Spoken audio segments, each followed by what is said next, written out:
The story of Kim Anderson, a successful Atlanta executive and lawyer, illustrates exactly what David and Collins are talking about. We know that a healthy lifestyle should lead to a healthy baby. Women who eat well, exercise, get prenatal care, avoid alcohol and drugs and cigarettes are more likely to have a good pregnancy. But one of the best predictors for a healthy pregnancy outcome is higher education. This is a picture of me, May 1984, when I graduated from Columbia Law School. People would think I'm living the American dream. A lawyer with 2 cars, 2.5 kids, the dog, the porch. A good husband, great family. I've always been lucky to have good health. Always ate well, exercised, never smoked. So when we look at Kim Anderson, a well-paid lawyer in good health, we would expect her newborn to be a healthy, full-term baby. It didn't turn out that way. Back in 1990, when she was pregnant with her first child, Kim went into labor 2.5 months early. I just wanted to know at least that if she was born alive, that at least we had a fighting chance. I heard her cry, I said, thank God. But she was so small. I mean, you could hold her in the palm of your hand. Kim's baby, Danielle, weighed only 2 pounds, 13 ounces when she was born. She joined the ranks of almost 300,000 low birth weight infants born in the U.S. that year.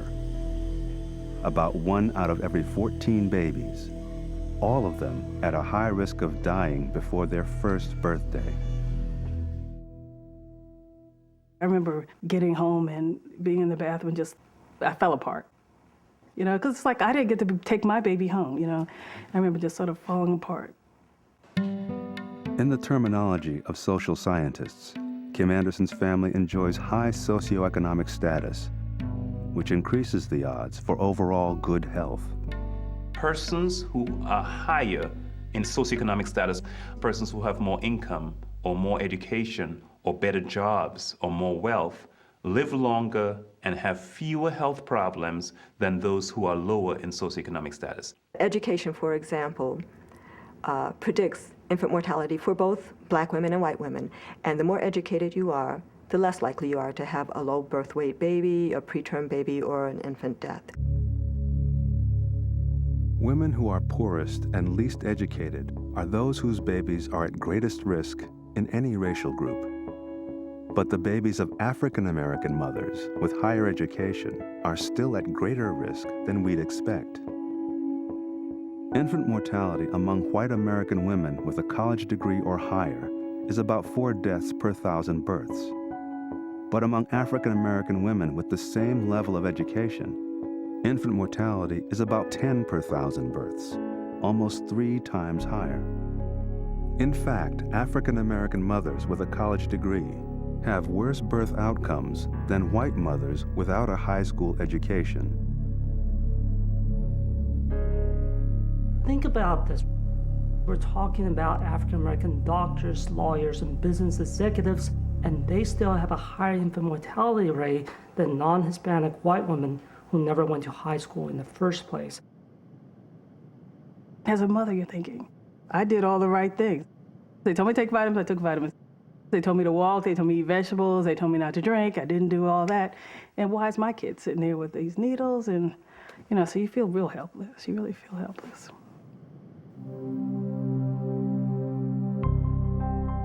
So doctors Collins and David asked themselves if the answer could possibly be genetic. It's well known that prematurity can run in families. Is there something in the DNA of African American women that tends toward premature births regardless of education, prenatal care, or lifestyle? To answer the question, they created a study based on a simple assumption. If there was such a thing as a prematurity gene and it came from Africa, then Africans should have more of it. They compared newborns among 3 groups: African American women, African immigrants to the U.S., and U.S.-born white women. It turns out that the Africans and the whites were about the same. The African Americans, on the other hand, had babies that weighed almost 8 or 9 ounces less than the other two groups. In other words, African immigrants to the U.S. and white women born in the U.S. had similar pregnancy outcomes.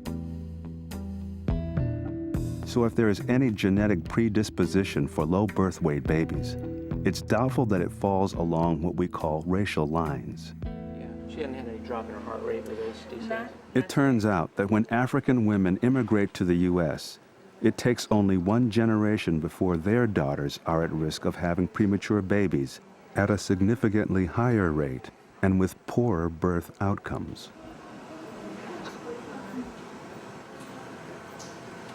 Has her heart rate been in that range, over 180? No, actually, it's been about 160. So within one generation, women of African descent are doing poorly.